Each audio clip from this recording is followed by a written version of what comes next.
one more thing for the people that's watching on YouTube. I need y'all to hit that notification bell and make sure you select the option that says get all notifications from this channel right now. Do it. Do not wait. It's important, man. Yes, Y'all want sir. to hear the content? You got to hit that notification bell. Let's go. Yes, sir.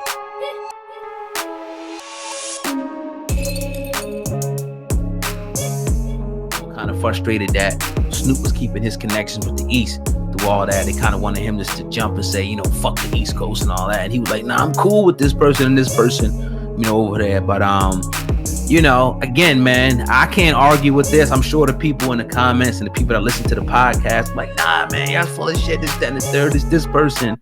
But again, I have to agree with Snoop, you know, being one of the pioneers, man, of that time. Let me ask you this, just to play devil's advocate. Now, Yeah. Do you think that the passionate response that Glasses Malone gave on the Breakfast Club had anything to do with the brotherhood that goes far beyond rap that he has with him and Snoop, and obviously Snoop being the icon beyond, deeper than rap that he is out there? Do you think that played a part in saying he's the greatest over everybody, anybody?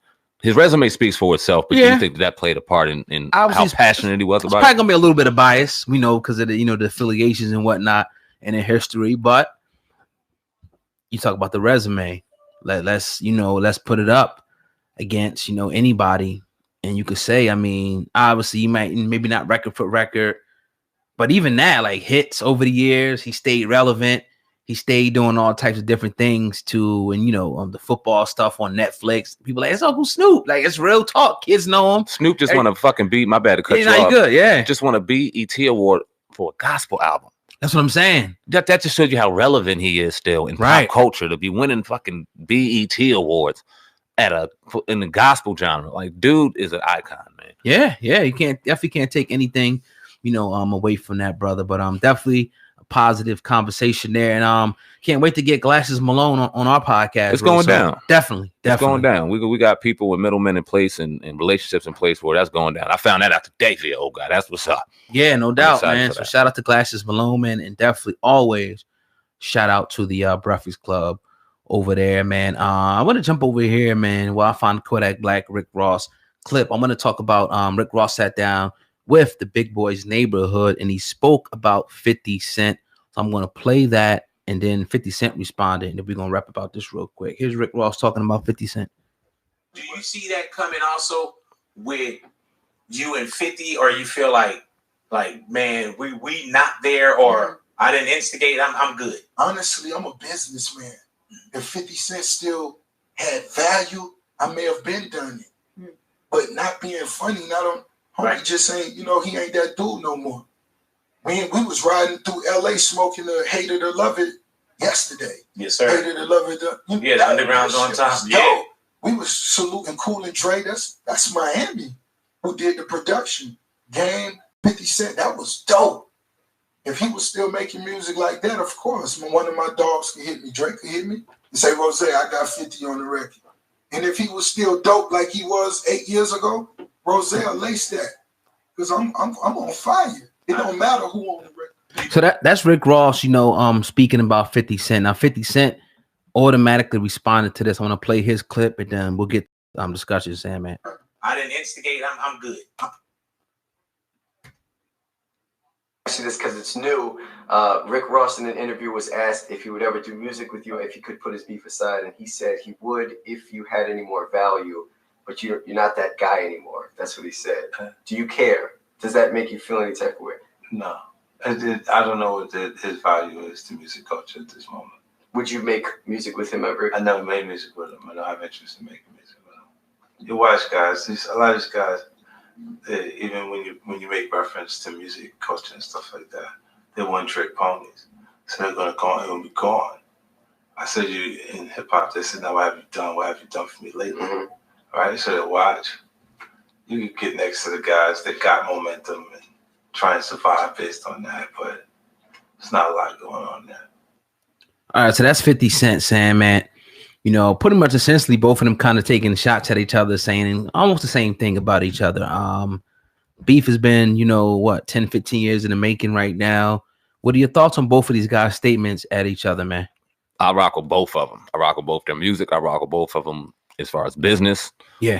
Rock both for social media, all that. And I respectfully gonna say that I think they're both full of shit, because a Ross 50 album or a Ross 50 record at any time, I don't care what either rapper is in their career, would go crazy, period. And it would go crazy in the club, it would go crazy in the streets. People be talking about it. One, because of their history, obviously, and two, because they're two rappers that give real high energy and can get behind a hard beat, and it just make the real motherfuckers, our genre, just go, yeah, this is what we needed. And they know that. They both know that. Neither one of them are dumb. They're both geniuses. They're both real impactful with what they do. And they were taking shots at each other. He ain't relevant. He ain't relevant.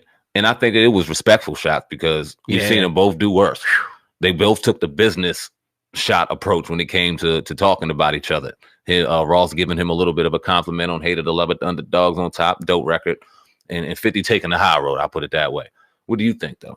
I just think, you know, like you said it best. I mean, they both kind of, took the high road, but he kind of said that, what is Rick Ross is like, how's he not relevant, but like, how is he beneficial in hip hop right now? I mean, I think both of them have their place in the game, and I think it's something that I would love to see them piece this thing up and move forward. Obviously, it's one of those situations that probably, baby moms was involved, all types of things went down. They will probably never be that cool. So for them to have a light response like this, I think it's a good sign that says that it's over with. Because again, we seen some of the we talk about this is 50 back in the day and having his baby moms and them going back and forth. It was just some real crazy situations going on. But 50 though, where's his music though? It's been a while since we really, heard a real great body of work from 50, but we all know he's working on Power. He's doing a lot of things, F and Vodka. He has a whole bunch of things, Bellator going on the side. But you said it in pre-production, 50 ain't hungry like he used to be. He ain't rapping like he used to, in the early days when he was coming on. So Rick Ross does have a point there. Yeah, I don't think, I honestly don't think he cares like that. I don't think 50 cares about the music too much anymore. Right. Ain't no real money in it like that.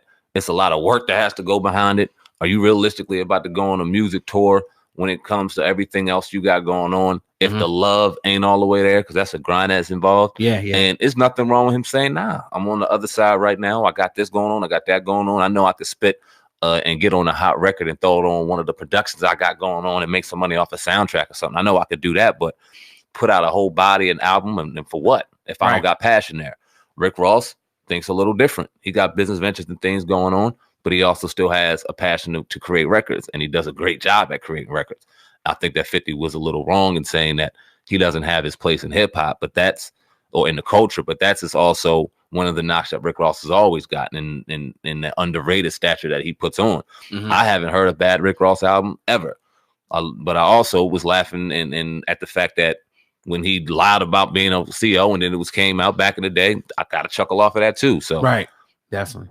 I don't take that away from his genius. I don't take that away from his music. I'm not going to think about that when I'm listening on August 9th. And I don't know. I think it would be better for these two brothers to get together and do music, but I don't blame them because, like we've said over and over again, if it ain't fake, ain't nobody saying you got to get together. You could take the high road, but fuck you at the end. Just as recently as last year or the year before when Ross went through that health scare. Right. 50 through a Drago.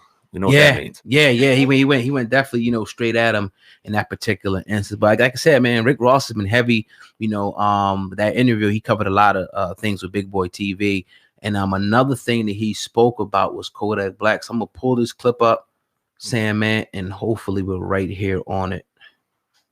Here we go. Florida Boy record. Yeah, was that made before or after? We actually recorded Florida Boy early 18. Yeah, early 18. Did you have any conversations with Kodak in regards to his comments about Lauren and Nipsey? No, I didn't. By the time it got to me, they told me what it was, and the people. I got some homies that's close to Kodak, and they sent the energy that of course, homie ain't mean no true disrespect. Whoop. You think sometimes he just speaks without really thinking of the consequences or what he's truly saying? Me knowing Kodak, I know that Tussnex and that lean and how you say some things, and you may hear it a few days later and really realize what it was. But me knowing Kodak, I know he respect the streets. Mhm. I know he wouldn't disrespect Nipsey Hussle. You know, Have you gotten a chance to speak to Kodak since he's been incarcerated? I haven't. No, I haven't. What was your relationship like with Nipsey Hussle? It was genuine. Yeah. It was early in the game. My first 2 or 3 times I came out here to Cali and I met him.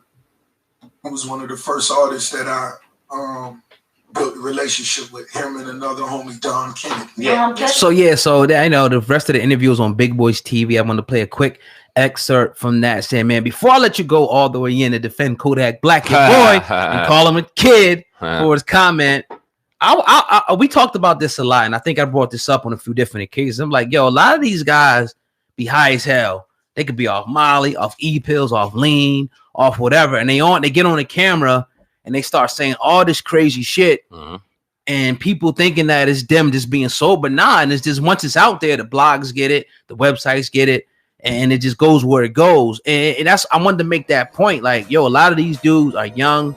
Not that I'm excusing anything, but maybe Kodak could have been under the influence of something where he just, was just feeling very comfortable to say some old crazy shit. But what are your thoughts about Rick Ross, speaking on Kodak? Since you cover Kodak so well, I'm gonna leave Kodak alone. I want to talk more on Ross, right? Yeah. Because I really appreciated what he said and how he approached it. One, he didn't go on social media and try to stir up no shit and get a kid riled up that he knows isn't going to respond that way now. What he does.